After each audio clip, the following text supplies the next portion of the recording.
এখানে একটি খেলার মাঠ হতে পারে, এখানে একটি হাসপাতাল হতে পারে, এখানে একটি স্কুল হতে পারে, এখানে একটি কারখানা হতে পারে। হ্যাঁ বন্ধুরা, যখন কোনো কিছু হতে পারে বোঝাবে, সেক্ষেত্রে আমরা দেয়া ক্যান বি ব্যবহার করতে পারি। আসুন দেয়া ক্যান বি দ্বারা আমরা কিছু বাক্য গঠনের চেষ্টা করি। এখানে একটি স্কুল হতে পারে, there can be a school here. এখানে একটি খেলার মাঠ হতে পারে, there can be a playground here. এখানে কি একটি খেলার মাঠ হতে পারে? Can be there a playground hair. হ্যাঁ, এখানে একটি খেলার মাঠ হতে পারে।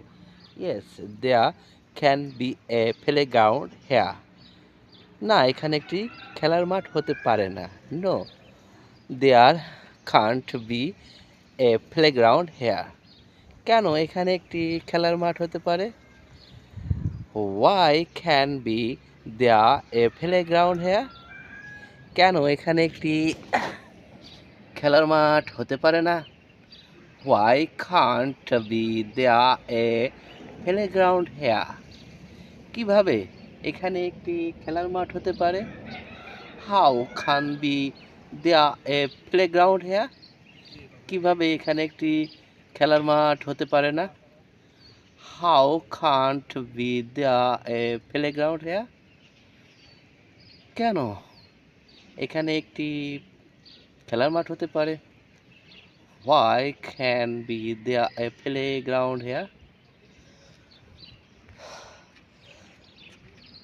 কিভাবে এখানে একটি খেলার মাঠ হতে পারে?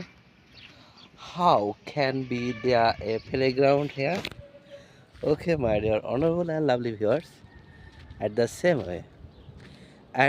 same way, we can make a lot of simple sentences for our practice purpose. We know that practice is the maximum solution for learning any language. So we keep practicing our journey. We keep practicing our speaking journey, and we speak fluently. Thank you for watching my video. See again. Bye bye.